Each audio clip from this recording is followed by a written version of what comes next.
You think you know the person looking back at you in the mirror. You know your name, you know your job, you know your favorite color. But let me tell you the truth. You are living with a stranger. Psychologists estimate that 95% of your life is run by the subconscious mind.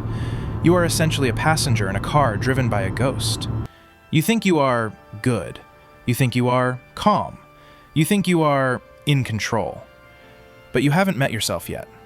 Not really. Because true character isn't formed in safety. It is revealed in crisis. Today, we are going to break the mirror.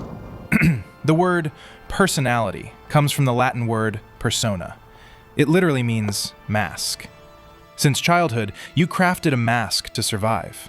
To be loved by your parents, to be accepted by friends, to get hired by bosses. You became the funny guy, or the smart girl, or the reliable one. But that isn't you. That is a survival strategy. The problem is, you have worn the mask for so long that the skin underneath has rotted. You forgot where the mask ends and you begin. You are playing a character in a movie you didn't write. Neuroscience calls this the default mode network. It's the autopilot system of your brain. It saves energy by predicting what you will do next based on what you did yesterday. You are not making choices, you are executing a script. If you don't believe me, try to brush your teeth with your left hand tonight. The frustration you feel? That is your brain panicking because it has to actually think for the first time all day. You are sleepwalking through your life. Most people believe they are good people. Jordan Peterson famously said, "You are not a good person just because you are harmless. A rabbit is not virtuous, it just can't kill. You are peaceful because things are going well. But what happens when you are starving? What happens when someone hurts your child? What happens when society collapses? If you haven't met your inner monster, you aren't virtuous. You are just untested." True morality requires the capacity for evil and the discipline to control it. You think you are fine. You say, "I'm not angry," or "I'm not sad." But your body tells a different story.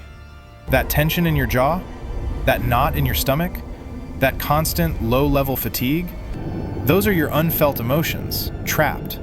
They are the weight you refuse to acknowledge. Instead of feeling the anger, you get a headache. Instead of feeling the sadness, you scroll for hours. You have become a master at intellectualizing your feelings, at explaining them away, at pushing them down.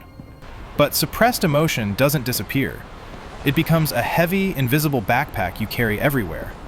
And you wonder why you feel so tired. There is a gap between who you think you are and who you act like. You think you are ambitious, but you scrolled TikTok for 4 hours today. You think you are loving, but you ignored your partner's call. This gap creates cognitive dissonance. To bridge the gap, you lie to yourself. "I was just tired. I'll do it tomorrow." You are the world's greatest storyteller, and the only audience is you. The lies you tell yourself aren't just about who you are now, they are about who you were. Your memory isn't a perfect recording device, it's a storyteller, and you are its editor. Every time you recall an event, you unconsciously rewrite it to fit your current self-image. You remember yourself as brave in that argument, not defensive. You remember yourself as a victim, not a participant. You craft a personal mythology where you are always the hero, or at least the understandable protagonist. But the truth is, your past self is just as much a stranger as your present self, because you have been editing its biography for years. You don't just not know yourself, you don't even know who you were. Carl Jung called the parts of yourself you hide the shadow. Your jealousy, your aggression, your taboo sexual desires, your greed. You push them into the basement of your mind and lock the door. But the shadow doesn't die, it grows in the dark. And because you ignore it, it controls you. When you suddenly snap at a waiter or sabotage a relationship for no reason, that is your shadow taking the wheel. You don't know yourself because you refuse to look at your own darkness. So, how do you meet the stranger? Usually it doesn't happen voluntarily.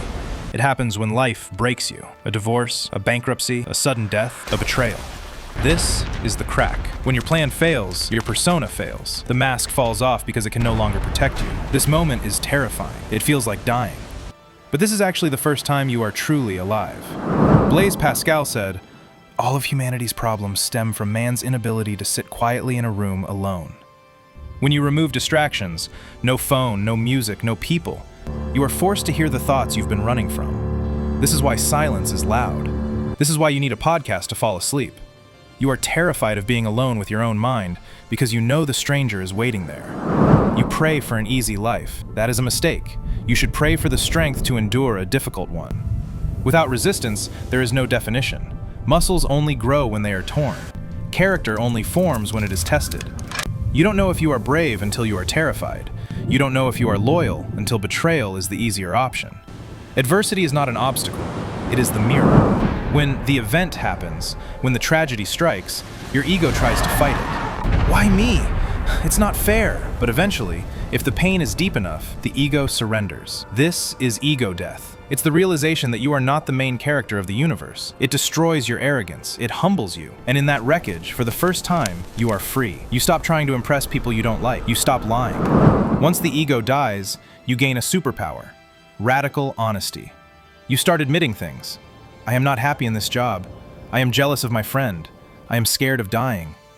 Admitting the darkness is the only way to disarm it. When you accept you are capable of being a monster, you can finally choose to be a guardian.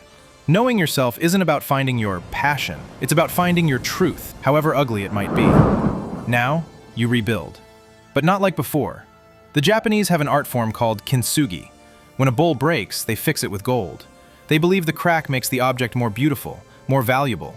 You are now the kintsugi bowl. You are broken, yes, but you are real. The new you is not based on what others want. It is based on what you have survived. You don't kill the shadow, you integrate it. You use your aggression to protect your family. You use your greed to build a business that helps others. This is the integrated self. You are dangerous but disciplined. You are aware of your flaws but not ruled by them. This is what it means to truly know yourself. It's not a destination of perfection, it's a state of wholeness. Here is the bad news. You don't just find yourself once and stay there. The mask will try to grow back.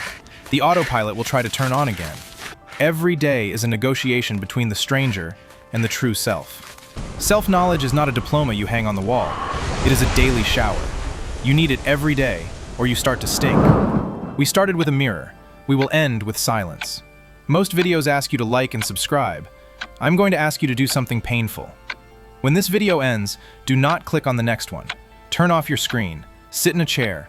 Set a timer for 10 minutes. No phone, no music, no talking. Just you and the stranger. Look at the darkness inside you. If you can survive those 10 minutes without reaching for a distraction, you might just meet yourself for the very first time. Good luck.